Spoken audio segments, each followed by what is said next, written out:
Bueno, entonces, vale, haciendo la continuación de esta parte del curso, particularmente la teoría de Hondesky, pues teníamos entonces el día de ayer que estuvimos discutiendo un poco acerca pues de las implicaciones que tenía esta teoría o este modelo mucho más genérico de las teorías de gravedad modificada que hemos venido desarrollando y pues de las cuales a partir pues de ello pues tenemos digamos una extensión de las teorías. Ahora vamos a ver un poco la parte conceptual y teórica y también más que todo de los antecedentes, podemos titularlo así si lo quieren ver, los antecedentes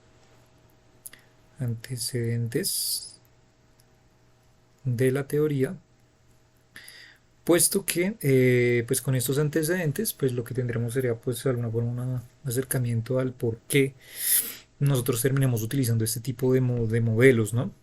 Entonces voy a empezar aquí a leer un poquito de las notas que tengo aquí desarrolladas y cositas importantes, vamos anotándolas, ¿vale? Entonces, tal vez la razón más importante en los últimos años surge de la expansión acelerada del universo, ¿vale? Esta tal vez es una de las razones importantes, ¿no? De la expansión acelerada del universo,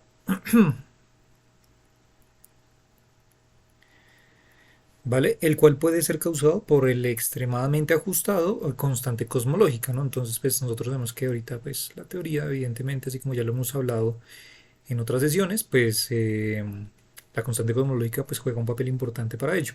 Pero donde actualmente sería mejor tener otras posibilidades a la mano y una modificación a la relatividad general es una de esas posibles alternativas, ¿cierto? Entonces un camino es irnos por el lado de la constante cosmológica y el otro camino son teorías alternativas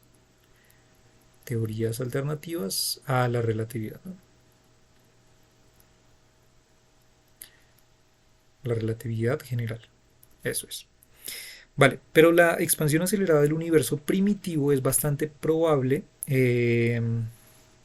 o más bien, en la expansión acelerada del universo primitivo es bastante probable que algún campo escalar, denominado pues usualmente como lo llaman inflatón, ¿cierto? El inflatón, un campo inflatónico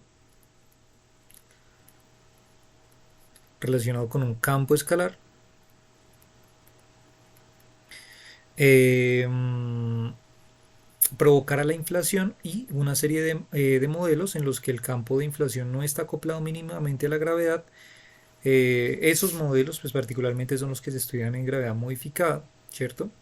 Entre otros argumentos, tratando de desarrollar la gravedad modificada o también masiva como lo conocen, uno puede obtener entonces una comprensión más profunda de la relatividad general y ver la importancia del gravitón sin masa, ¿no? Entonces, aparte justamente de esas teorías alternativas de la gravedad, de la relatividad general, pues también nos produce una importancia en relación a esos tipos de campos escalares que surgen y lo que pues nosotros llamamos actualmente como el gravitón, ¿no? Entonces, como esta partícula que podría proceder justamente esas teorías alternativas de gravedad con una profundización mucho más amplia e introduciendo pues también estos utensilios de campos escalares y demás, ¿cierto? Que aparecen dentro del mismo esquema teórico. ¿Mm? Similar al estudiar la gravedad en dimensiones superiores o inferiores, uno puede aclarar cuán especial es la gravedad en cuatro dimensiones. ¿Vale? Esta parte tal vez es bien interesante, ¿no? Porque nos devuelve justamente la importancia de la gravedad de nuestro mundo cuadridimensional, ¿cierto? Entonces, claro, cuando estamos trabajando dimensiones altas, pues van a aparecer un poco más de grados de libertad y también de alguna forma pues también van a aparecer algunas consideraciones pues particulares que se deben tener en cuenta, ¿cierto? Como nuevos campos vectoriales o nuevos campos tensoriales o nuevos campos escalares, ¿cierto? Que jugarán un papel nuevo. Pero claro, cuando estamos solamente en el caso de cuatro dimensiones, pues tenemos de alguna forma, digamos, una revisión un poco más, digamos, cercana a nuestra realidad en la cual vivimos, ¿sí? Además hay que tener en cuenta que la relatividad general es una teoría obviamente incompleta, ¿cierto? Desde un punto de vista cuántico. Entonces también esa es una de las razones que ya sabemos que vienen detrás también de buscar estos tipos de modelos de gravedad modificada, ¿no? Entonces la relatividad general no está relacionada o no da una explicación, ¿cierto? Con el mundo cuántico, ¿no? o la física cuántica. Digámoslo así. ¿Vale? Entonces, claro, a partir de ello, pues empieza a hacer una serie de postulados que ya hemos venido desarrollando sobre esas teorías de gravedad modificada para tratar de relacionar también la relatividad y la mecánica cuántica, ¿vale? Así entonces surge uno de los antecedentes tal vez importantes, ¿vale? Que usualmente también es discutido dentro de varios artículos que trabajan sobre estos tipos de modelos y que usualmente se conoce como, y yo creo que lo voy a colocar más bien en la siguiente página porque esto ya se empezó a trabar, que se conoce como el teorema de Lovelock. Teorema de Lovelock. ¿Listo? Entonces, el teorema de Lovelock en relatividad general, si quieren lo coloco aquí particularmente para que lo tengan en cuenta. En relatividad general, dice que a partir de una acción gravitacional local que contiene solo las segundas derivadas de la métrica del espacio rayita tiempo de 4 dimensiones, las únicas ecuaciones de movimiento posibles son las ecuaciones de campo de Einstein, ¿verdad? Esto postulado justamente por entonces David Lovelock en 1971. ¿Listo? Y pues esto creo que de pronto en principio ya es algo pues de pronto un poco obvio, pues para los que ya hemos venido trabajando justamente estos desarrollos relativistas, ¿no? Dentro de la parte teórica, puesto que pues este teorema pues lo que hace es evidente lo que ya hemos venido discutiendo a lo largo de todo el curso en general de relatividad, ¿no? Y es que justamente en la relatividad general de 4 dimensiones, volviéndola a leer, eh, claro, cuando estamos hablando solamente de esta acción gravitacional que tiene segundas derivadas de la métrica, ¿no? Recordemos nuestra métrica G mu nu. Aquí se hace referencia a que estas segundas derivadas, si ustedes lo recuerdan, ¿verdad? Cuando estemos haciendo un avance, justamente por encontrar estos elementos sensoriales importantes que aparecen en las ecuaciones de campo de Einstein, todo surge, ¿cierto? Toda la información que recopilamos es a partir del tensor métrico, ¿cierto? Pero una vez tenemos el tensor métrico, podemos obtener lo que habíamos utilizado desde el inicio, que se llaman los símbolos de Christoffel, ¿cierto? Y a partir de los símbolos de Christoffel podíamos construir el tensor de Riemann, ¿verdad? Tenemos alfa, beta, gamma, ¿sí? Delta. Y una vez teniendo esto, podíamos llegar al tensor de Ricci, alfa, beta, y de una vez llegado al tensor de Ricci, teníamos el escalar de Ricci, ¿cierto? Pero una de las cosas más importantes, si ustedes lo recuerdan, justamente cuando pasábamos de tener un tensor métrico al tener símbolos de Christoffel, en la información directamente, cuando teníamos los símbolos de Christoffel, ¿cierto? La forma para encontrar justamente sus componentes era por medio de las derivadas justamente del tensor métrico, ¿no? Entonces aquí teníamos parciales justamente de nuestro tensor métrico, ¿cierto? O sea, primeras derivadas. Pero ¿qué pasaba? Que cuando llegábamos justamente al tensor de Riemann, ¿cierto? O contrariamente al tensor de Ricci, pues lo que teníamos que hacer, si ustedes lo recuerdan, era aplicar en las primeras expresiones unas derivadas parciales de los símbolos de Christoffel, ¿cierto? Que eso se traduciría, ¿cierto? Pues ya dado esta definición que les acabo de decir en esta cadenita, pues que tendríamos segundas derivadas parciales entonces o segundas derivadas de la métrica, ¿sí? A eso es a lo que estamos haciendo referencia justamente, que tenemos primeras derivadas del tensor métrico cuando estamos encontrando símbolos de Christoffel y segundas derivadas del tensor métrico de la métrica cuando estamos encontrando la información sobre el tensor de Riemann o Ricci particularmente. ¿Vale? Entonces, claro, esta información que nos provee estos elementos tensoriales nos está hablando justamente de segundas derivadas de la métrica particularmente, ¿no? Entonces, esa es la importancia, o esa es la relevancia de este enunciado que menciona el teorema de Lovelock, ¿vale? Entonces, claro, cuando tenemos estas segundas derivadas del tensor métrico, ¿cierto? Entonces, las únicas ecuaciones de movimiento posibles para esas segundas derivadas de la métrica son justamente las ecuaciones de campo de Einstein. ¿Mm? Entonces es así justamente como llegamos a, pues, a nuestras ecuaciones típicas al tener segundas derivadas particularmente. ¿Sí? O sea, digamos que eso simplemente es lo que menciona el teorema de Lovelock y pues en general lo que resume también la parte diferencial, ¿cierto? Y matemática de las ecuaciones de Einstein. ¿Mm? Ok, ¿qué más tengo por aquí importante?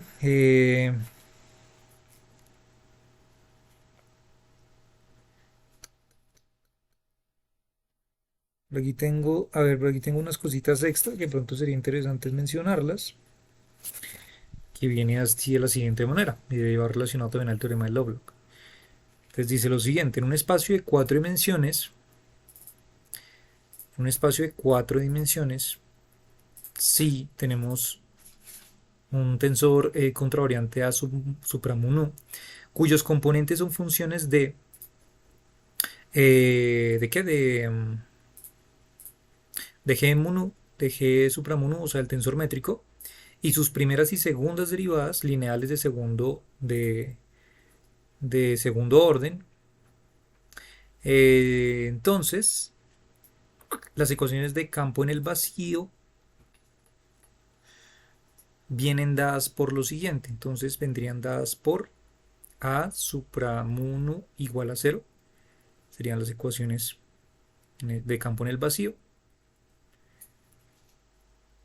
Donde la única función posible entonces vendría a ser lo siguiente. Entonces tendríamos la función A supramu nu es igual a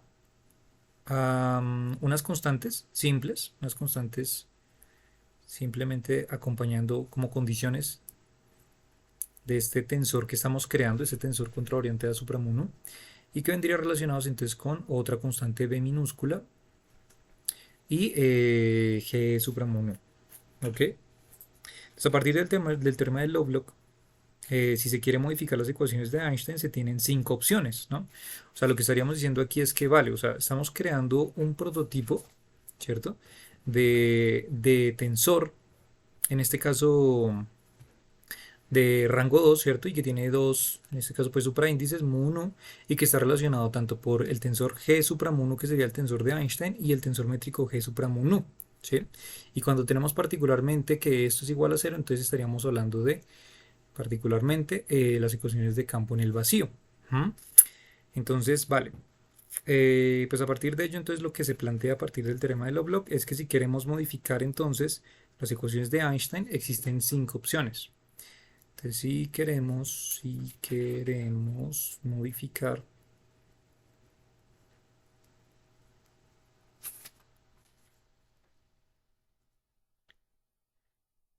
las ecuaciones de Einstein, tenemos cinco opciones. Entonces, la primera sería agregar otros campos en lugar del tensor métrico, ¿no? Entonces tenemos agregar otros campos en lugar del tensor métrico. ¿Listo? O sea, para no complicar justamente más las características que ya por sí tiene las componentes métricas de, las componentes métricas de nuestra teoría, pues vamos a incluir, por ejemplo, nuevos campos, ¿no? Claro, porque si estamos incluyendo o si vamos a modificar el tensor métrico, que es el que tiene toda la información desde el inicio, pues estaríamos afectando todos los elementos tensoriales de ahí para adelante. Por eso, digamos, una de las opciones sería agregar campos, así como lo hemos hecho para los campos phi, ¿cierto? O campos psi, materiales, ¿no? Mm, Otra forma es usar más o menos de cuatro dimensiones de espacio-tiempo. Entonces, la segunda opción es usar más o menos de cuatro dimensiones del espacio-tiempo. ¿Sí? La tercera opción que podríamos utilizar para modificar las ecuaciones de Einstein es agregar más de las derivadas de segundo orden de la métrica. Es agregar más de las derivadas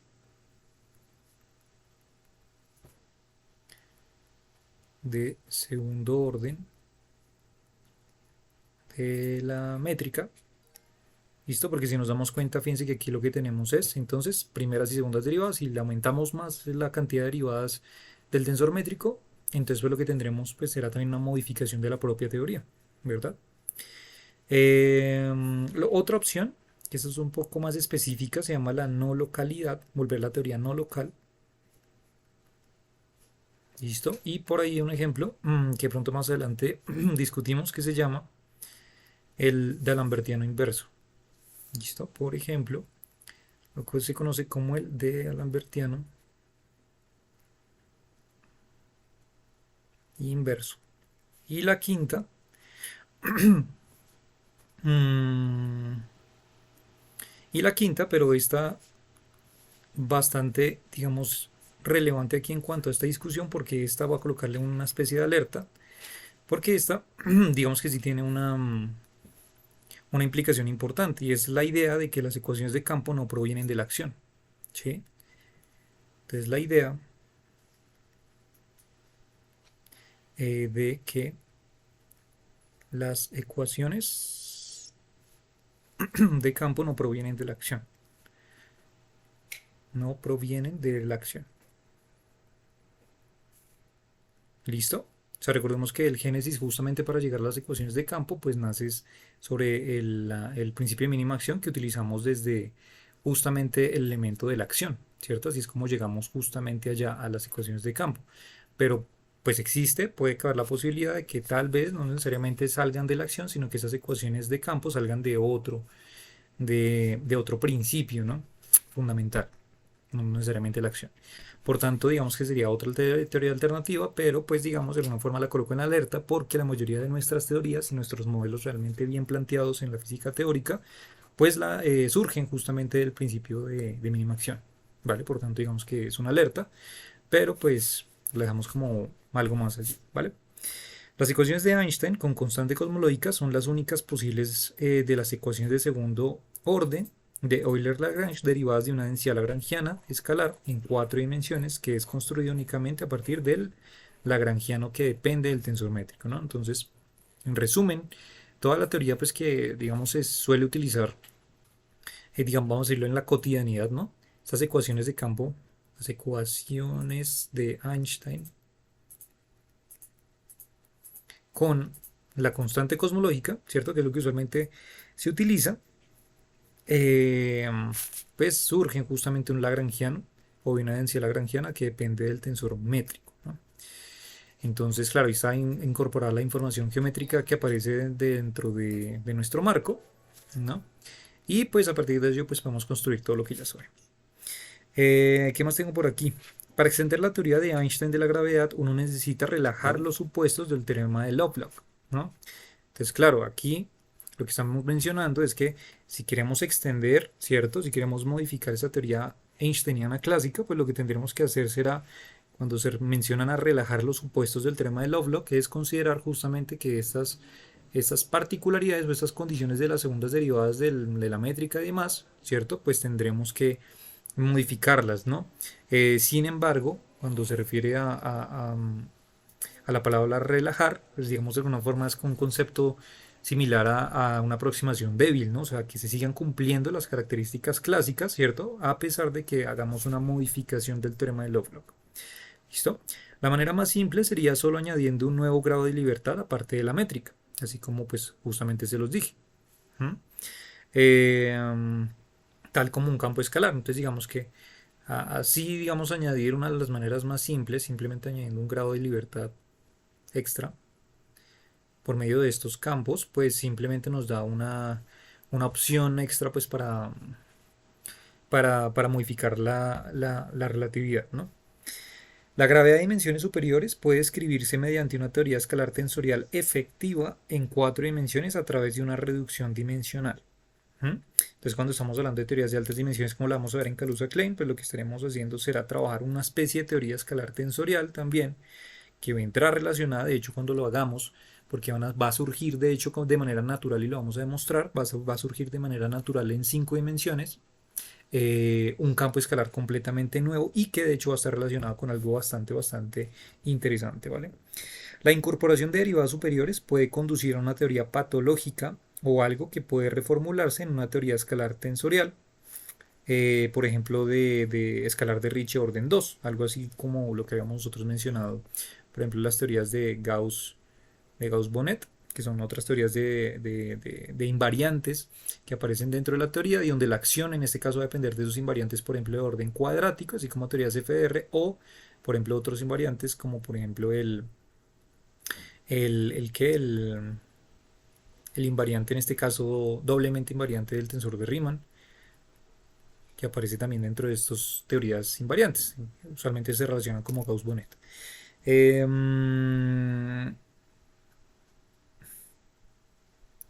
ok. Por lo tanto, modificar la gravedad equivale a cambiar los grados de libertad en cualquier caso. Esta parte me parece bien interesante dentro de estas notitas. Entonces, modificar la gravedad equivale, o sea, en cualquiera de todos estos contextos, equivale también a modificar los grados de libertad. Grados de libertad.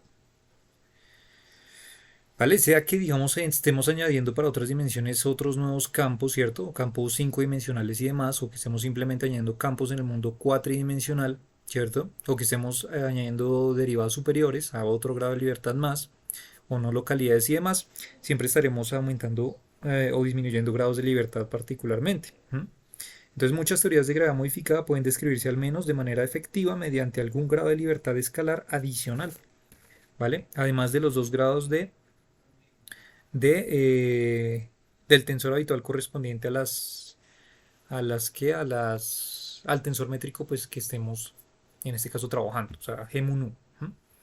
Entonces digamos que esa es la parte importante. Los grados de libertad pues son unas condiciones importantes para modificar esas ecuaciones de Einstein y pues que de hecho lo hemos venido trabajando cuando añadimos por ejemplo teorías como quintesencia o teorías FDR o los diferentes tipos de modelos que hemos venido desarrollando, pues lo que hemos hecho indirectamente siempre ha sido añadir nuevos grados de libertad, ¿no? Y así pues también habrá una repercusión por eso. Ok. Ahora nos vamos a ir un poquitico a las partes, a la parte matemática, voy a tratar de explicarla lo más tal vez entendible posible, voy a hacer el intento, y es justamente con la palabra que nos quedamos ayer, pues que fue como clave en ese desarrollo, cuando estuvimos hablando de la teoría de Hordesky, y fue la inestabilidad de Ostrogradsky, ¿no? Entonces, uno de los principios rectores que se sigue cuando se busca una extensión, digámoslo como una extensión, ¿cuál sería la palabra? Una extensión coherente de la relatividad general es evitar la llamada inestabilidad de Orstogradsky, ¿vale? Sigamos ya entrándonos a, digamos, ámbitos un poquito ya más matemáticos. Entonces, claro, cuando yo quiero extender, cuando buscamos extender la relatividad general, en general, para la redundancia, ¿verdad? Entonces lo que tenemos que hacer es tratar de que se siga manteniendo coherente la teoría para todos los tipos de aproximaciones y todos los tipos de particularidades que podamos sacar de la propia teoría. Y para ello, esas aproximaciones que podemos hacer de estos tipos de modelos, pues tienen que tratar de evitar lo que se conoce como eh, evitar la inestabilidad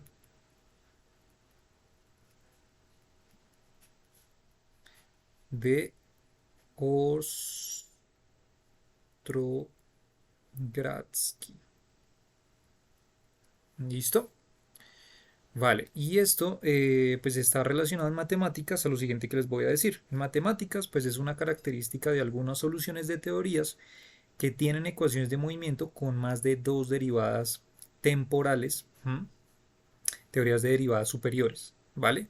Entonces, es justamente lo que estamos tratando de interpretar con el teorema de Lovelock. Entonces, si nos damos cuenta, de hecho, el teorema de Lovelock, ¿cierto? Lo que está tratándonos de decir es que, de hecho, el teorema de Lovelock se manifiesta como justamente o manifiesta la teoría de la relatividad como una teoría que evita la inestabilidad de Ostrogradsky, ¿vale? Entonces, nuestra relatividad general habitual, pues evidentemente evita esta inestabilidad, pero pues las extensiones, pues también trataremos de evitar justamente esta inestabilidad, ¿vale? Entonces, como les decía, aquí en matemáticas es una característica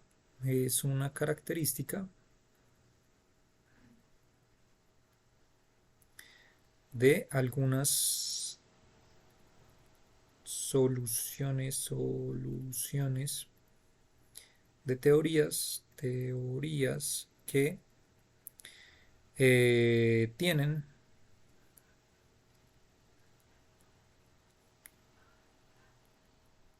ecuaciones de movimiento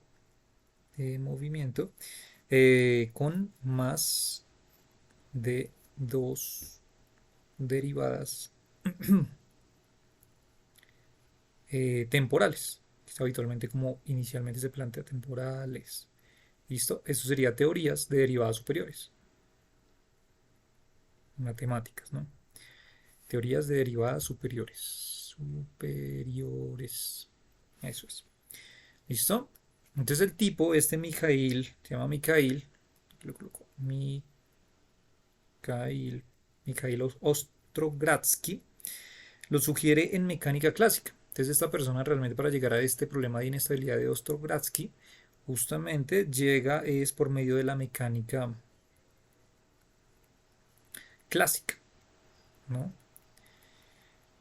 Según el cual un lagrangiano no degenerado dependiente de derivadas temporales superiores a la primera corresponde a un hamiltoniano ilimitado desde abajo.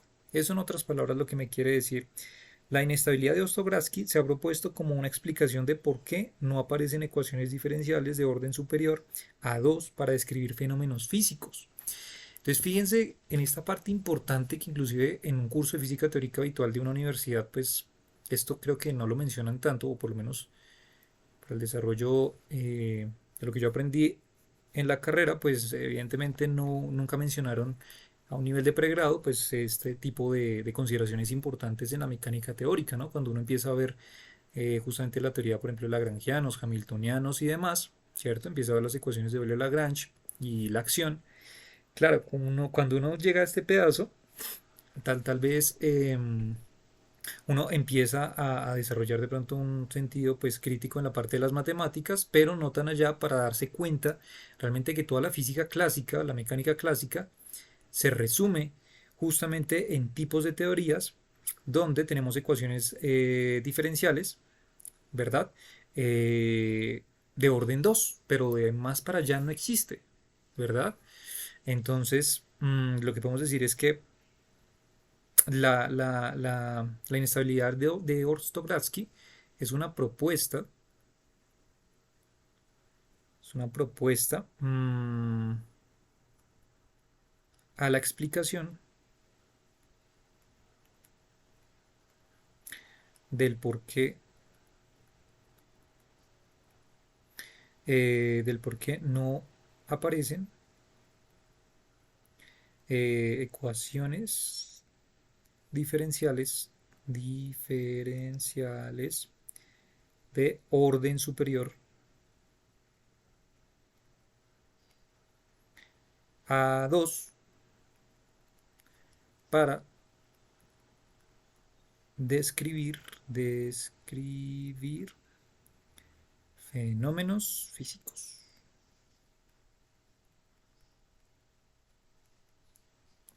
¿Ok? Entonces, claro, lo que tenemos aquí es que, en resumidas cuentas, la inestabilidad de Ostogradsky nos sirve justamente para explicar eso. ¿Por qué en física, verdad? O en algunos fenómenos físicos, pues tenemos derivadas eh, de orden 2 o menor. ¿Mm? Ok.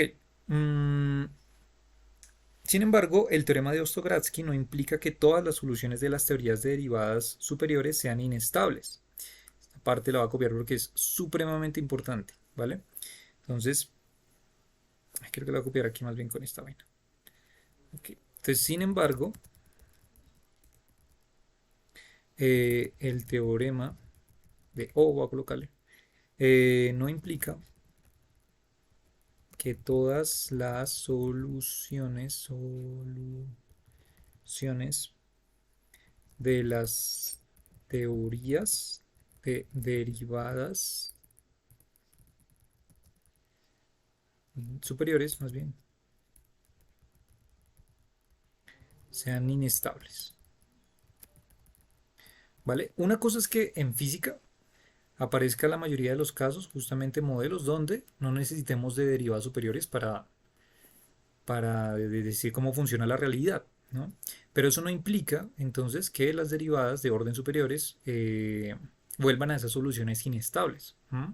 Entonces esta parte es muy importante, digamos, de esa diferencia tal vez matemática y física entre ambos casos, ¿no? Porque claro, estamos hablando desde el punto de vista físico, desde la fenomenología física, pues estos tipos de comportamientos matemáticos, pues los podemos derivar desde ecuaciones diferenciales de orden 2 o menor. ¿Mm? Pero cuando estamos hablando desde el punto de vista de las matemáticas, pues eso no necesariamente implica entonces que las soluciones de orden superior pues no sean soluciones. ¿Mm? Esta parte es importante, ¿vale? Entonces la ecuación de Euler-Lagrange, por ejemplo, mmm, entonces la ecuación de Euler-Lagrange, en estos términos, por ejemplo, de Euler-Lagrange, que ustedes lo recuerdan, la ecuación de Euler-Lagrange venía dada por la parcial de Lagrangiano de las coordenadas generalizadas Q, que a veces las colocan, menos la derivada temporal de la parcial de Lagrangiano con respecto a las velocidades generalizadas, ¿verdad? Y la máxima expresión que podríamos añadir dentro de este esquema mucho más genérico serían las segundas derivadas temporales, entonces, de la parcial de Lagrangiano de, en este caso, las aceleraciones generalizadas Q doble punto. ¿Sí? Habitualmente uno cuando le enseñan en física teórica esas ecuaciones, uno llega hasta aquí, hasta solamente los dos primeros términos, pero esa sería la extensión genérica para tener los elementos de segundas derivadas justamente estos lagrangianos. Que no aparezca justamente, pues eso es un hecho de que no haya una dependencia necesaria de esos elementos, ¿cierto? Físicos. Claro, pero esto pues matemáticamente es completamente válido, es una manera más extensa de mencionar justamente cómo se comportarían estas ecuaciones, ¿no? Entonces el teorema establece que un sistema descrito por un lagrangiano de derivada superior no degenerado sufre inestabilidades fantasmales, se les llama a eso, ¿vale? En otros términos, cuando estamos hablando de esto, entonces es que cuando un lagrangiano mmm, depende de derivadas de orden, mejor dicho, el sistema descrito por un lagrangiano de derivadas superiores, entonces lo que me va a permitir entonces es que van a aparecer inestabilidades fantasmales. Esas inestabilidades fantasmales se vienen relacionadas en algunos casos por campos que van a generar una manifestación un poco bastante extraña de la fenomenología física. Es como por decirlo así, imagínenselo, perdón, en otras palabras, es como si, por ejemplo, si quisiéramos describir, por ejemplo, una partícula cualquiera cayendo, ¿cierto? Digamos en caída libre. Entonces suponer justamente que el lagrangiano que describe esa partícula, pensémosla como una partícula puntual, ¿verdad? A esa partícula le podríamos sacar en este lagrangiano, por ejemplo, derivadas de orden no solamente 1, sino que también 2, y también 3, y también 4, y también 5, y también las que sean, ¿verdad? Entonces cuando estamos aumentando justamente de estas consideraciones de derivadas superiores de Lagrangiano, pues lo que va a aparecer justamente van a ser entonces estas inestabilidades fantasmales o unas ecuaciones de movimiento, ¿verdad? Que estarían haciendo relación a justamente cómo se comportaría supuestamente esta partícula cayendo, ¿cierto? Pero más allá de unas ecuaciones de movimiento que me escribieron esta partícula cayendo, también habrían otras ecuaciones de movimiento que me escribirían comportamientos bastante raros y no exóticos y no aparentes y no reales a nuestros ojos o a nuestra realidad propia, ¿no? Entonces lo que estamos diciendo, claro, es que cuando estamos adentrando en el mundo de estas derivadas superiores de estos lagrangianos, lo que está pasando es que empiezan a aparecer unos tipos de comportamientos o movimientos bastante exóticos o extraños para esta partícula, ¿sí? Es como por decirlo así, en otros términos ya es como por decirlo así que si aumentamos la cantidad, por ejemplo, de derivadas Este lagrangiano, por ejemplo, no necesariamente la partícula tendría que caer o esas ecuaciones de movimiento describen un tipo de caída, digamos, en línea recta, ¿sí? Suponiendo obviamente que no existe fricción y demás efectos, sino que, por ejemplo, la partícula, por ejemplo, podría hacer esto, por ejemplo, ¿sí? O sea, que o la ecuación de movimiento podría hacer esto también, o que podría subir y luego bajar y luego llegar acá. Entonces, claro, esos tipos de trayectorias que aparecen podrían venir descritas de las derivadas de orden superior de este lagrangiano. ¿Ok? Entonces, a eso es lo que se conoce habitualmente en estos tipos de contextos, en la inestabilidad de Orszagowski, como las inestabilidades fantasmales. Y fantasmales, pues por ese mismo hecho, ¿no? Que realmente serían como trayectorias fantasmales. Estabilidades.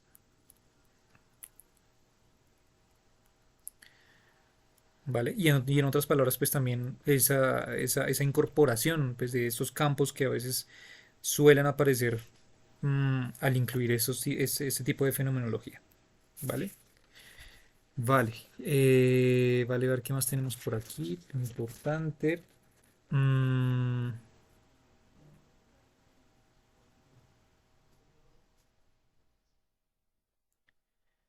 a ver. ¿Qué más tengo por aquí? El teorema se puede extender a los sistemas de ecuaciones de movimiento de tercer orden. Aquí se consideran las modificaciones escalares tensoriales de la relatividad general, que tiene ecuaciones de campo de segundo orden. La forma más general de lagrangiano para la teoría escalar tensorial, que tiene ecuaciones de campo de segundo orden, se conoce como la teoría de Horndeski y se ha utilizado ampliamente en cosmología y astrofísica más allá de la relatividad general en los últimos años. Un postulado importante del teorema de Orszagowski es que el lagrangiano no es degenerado. Si este no es el caso, se puede reducir un conjunto de ecuaciones de campo derivadas superiores a un sistema saludable de segundo orden. Entonces, lo que podemos, mejor dicho, ya sintetizar de toda esta relación que estamos haciendo en este momento y relacionando lo que vimos el día de ayer, pues es justamente que nuestra teoría, nuestra versión de la teoría de Horndeski, es una teoría que cumple justamente y evita hasta más no poder, evita justamente la inestabilidad de Orszagowski, ¿no? Inestabilidad de Orszagowski,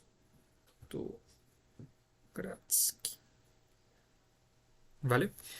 Entonces, es la teoría más general que podemos tener dentro del marco de la relatividad general, pero dentro de las teorías generales, es justamente el modelo eh, que evita esta inestabilidad para no caer en problemas bastante abstractos de derivadas de orden superior y demás, ¿vale? Y es por eso que de alguna forma también, pues, dentro del marco de estas teorías de cosmología y de gravedad modificada, pues es bastante útil, ¿m? Porque nos salva de llegar a supuestos bastante extraños, ¿vale? Ok, perfecto. Entonces ya con esto, yo creo que ya puedo cerrar un poquito el tema de los antecedentes de de Ordeski. ¿Listo? Ahora vamos a ver un poquito de los antecedentes dentro de la parte teórica, ¿vale? Que es lo que se llama justamente los galileones, ¿vale? Entonces, si no podemos llamar de los galileones a la teoría de Horndeski, ¿no? Porque la teoría de Horndeski, así como lo mencionábamos ayer, pues tiene también unos antecedentes, ¿no? Que mencionábamos que estaba relacionada por allá también con las teorías escalares tensoriales, pero también más allá de tener una teoría escalar tensorial, teníamos que cumplir una serie de condiciones, y esas condiciones venían dadas por una invarianza particularmente o una simetría que ese modelo provenía de una teoría que ya existía anteriormente llamada Galileones, ¿vale? Entonces, o sea, mejor dicho, la forma en la que se crea la teoría de Horndeski realmente es un recopilado de muchos modelos que ya habían sido planteados y condiciones particularmente de los modelos que nos permitían generalizar cada uno de los casos cosmológicos que estamos trabajando. Entonces aquí tenemos una información absorbida en la teoría de Horndeski de las teorías escalares tensoriales, pero también de los galileones, ¿vale? Entonces, claro, ¿qué es el galileón? Ahora sí entramos en detalle. El Galileón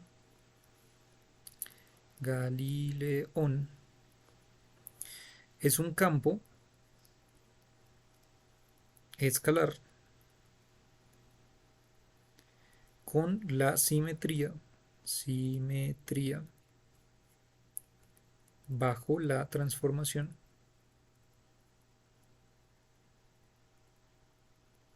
la siguiente que voy a colocar. Entonces sería el campo escalar phi, vamos a llamarlo, sería el Galileón, transformaría de la siguiente forma: phi más b sub mu x supra mu más c.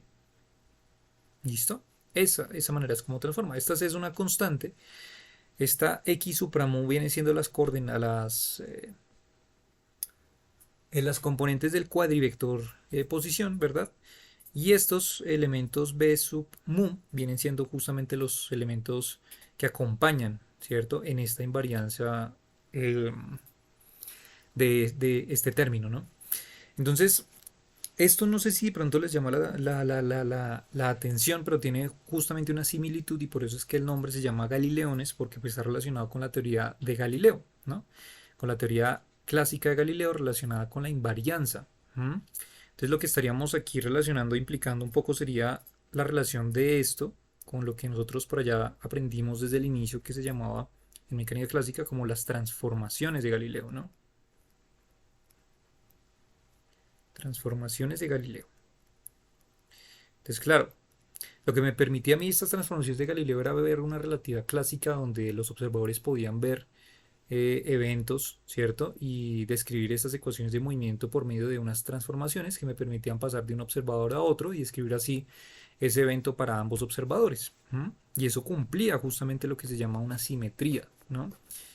¿Verdad? Entonces digamos que de manera mucho más genérica, cuando uno empieza a desarrollar eso en la parte, por ejemplo, cuántica, ya digamos estas transformaciones se ven modificadas a unas transformaciones, por ejemplo, de Poincaré, que se llaman por allá, ¿verdad? Que cumplen otras simetrías extra y demás cosas, mucho más generales, pero particularmente para esta teoría galileónica, pues este Galileón lo que cumple justamente es una simetría pues para los campos escalares que sigan cumpliendo este tipo de invarianza, ¿no?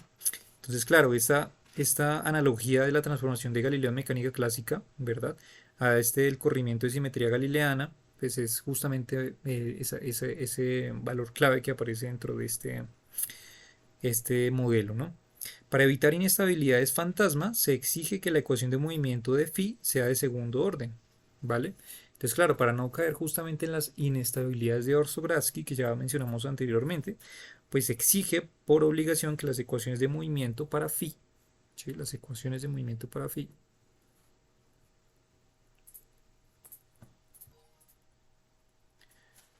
sean de segundo orden. ¿Eso qué quiere decir? Que para justamente la forma en la que transforma bajo esta transformación del campo escalar, lo que tenemos que exigir es que aún bajo esta transformación, cumpliendo la simetría, ¿verdad?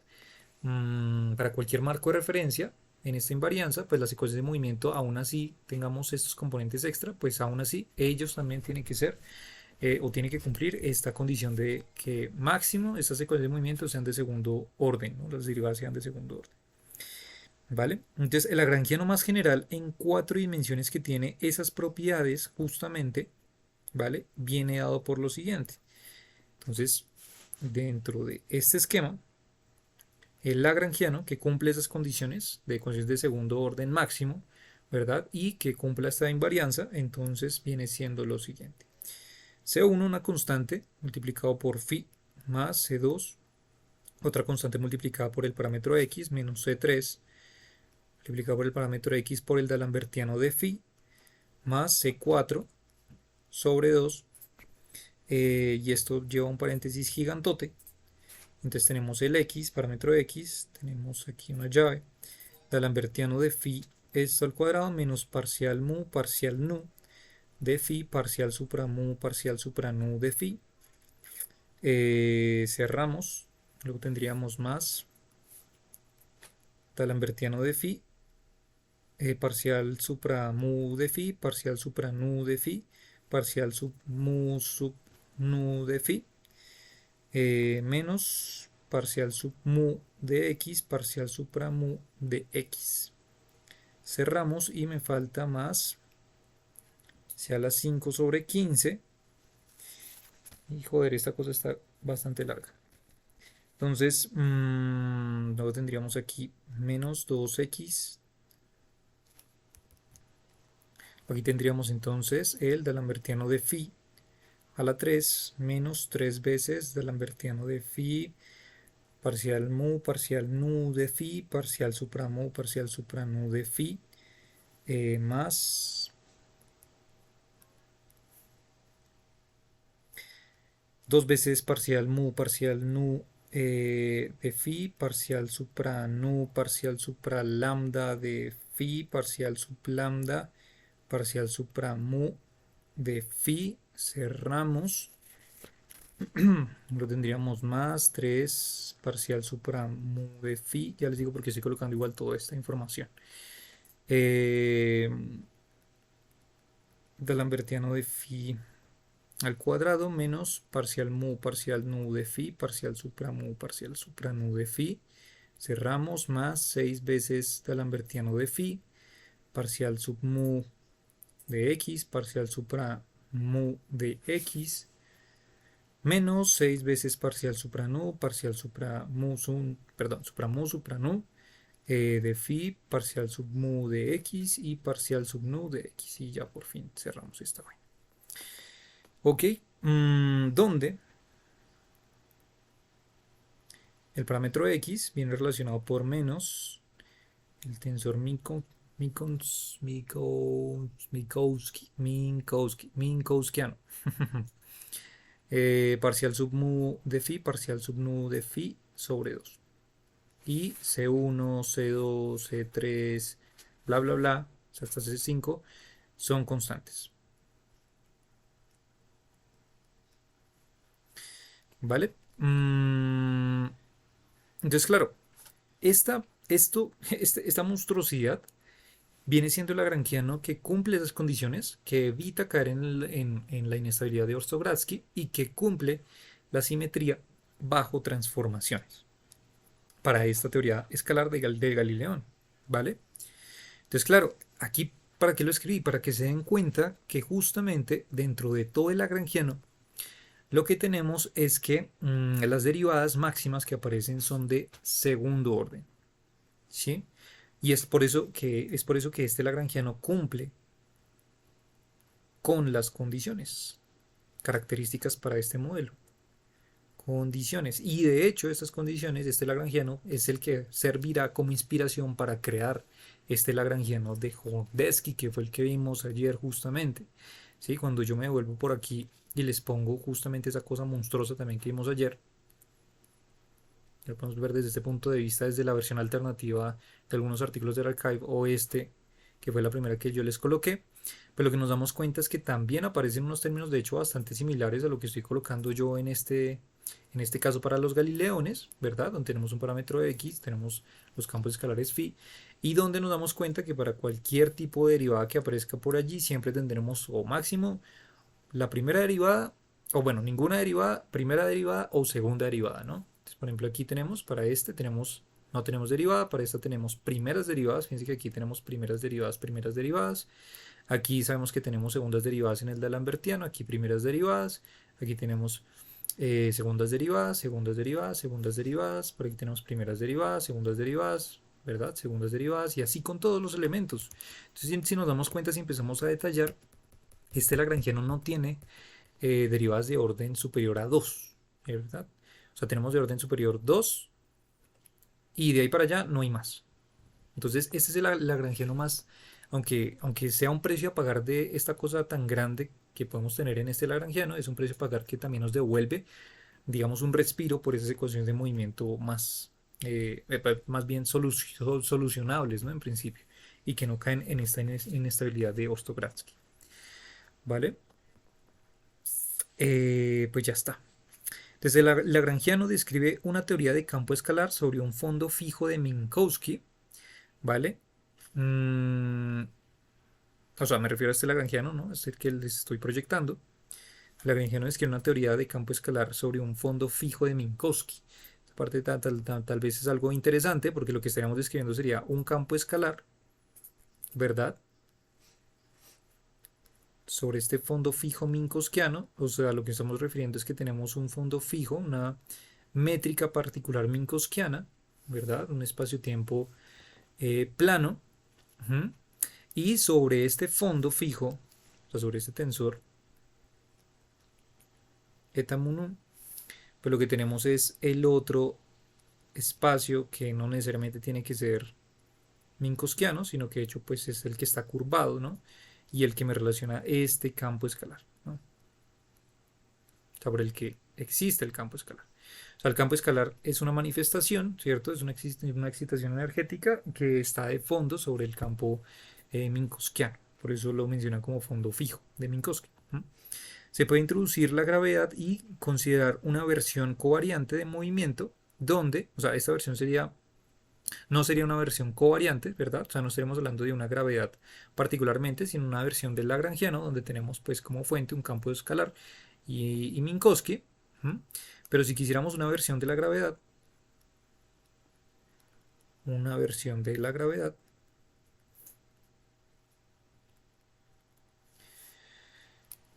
¿vale? Entonces lo que tendríamos que hacer simplemente es, en vez de considerar entonces un fondo fijo de Minkowskiano, eta mu, pues sería simplemente transformarlo a un tensor G mu, ¿no? Al tensor métrico. ¿Sí? O sea, esa sería una de las condiciones. Y en vez de considerar entonces las derivadas parciales, pues consideramos las derivadas covariantes, ¿verdad? Que es como esa, o sea, estas dos condiciones hacen que podamos pasar de una teoría de campo escalar completamente clásica, ¿cierto? Galileónica, a una versión ahora completamente auténtica y nueva para la gravedad, ¿no? Relacionando la relatividad general. Entonces digamos que esa es la manera como podemos pasar de un modelo al otro modelo, ¿vale? De donde podemos decir que estamos trabajando con gravedad, ¿vale? ¿Qué más hay por aquí? Sin embargo, dado que las derivadas covariantes no conmutan, la covariante conduce a derivadas más altas en las secuencias de campo, lo que sería peligroso. Así la versión covariante sería. Entonces, claro, la versión covariante haciendo estas transformaciones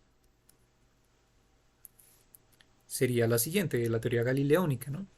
De la teoría galileónica con este campo escalar que estamos incluyendo, entonces quería como C1 de phi, tranquilos que esto es un poquito más chiquito, C2x menos C3x de Lambertiano de phi, más C4 sobre 2x al cuadrado por R más C4 por x de Lambertiano al cuadrado menos phi supramu nu, phi sub mu nu, cierro más C5 x a la 2g supramu nu, phi sub mu nu, menos c a la 5 sobre 3 por x de Lambertiano de phi a la 3 menos 3 veces de Lambertiano de phi por phi supramu nu, phi sub mu nu más 2 veces phi sub mu nu, phi supra nu lambda, phi sub lambda supramu. ¿Listo? Donde phi sub mu equivale a decir que tenemos una derivada covariante mu de phi, ¿vale? Y phi sub mu nu equivale a tener derivada covariante mu, derivada covariante nu de phi. Eso es una forma simplemente de notación, ¿no?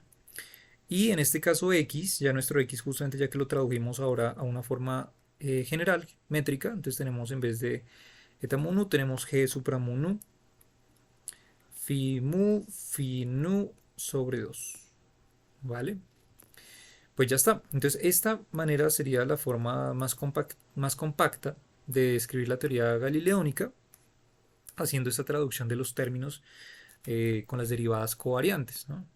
Entonces, como yo les decía, hay algunos elementos por allí en los cuales, por ejemplo, para las derivadas covariantes, al hacer la transposición de las derivadas covariantes, entonces aparecen algunos elementos de orden superior.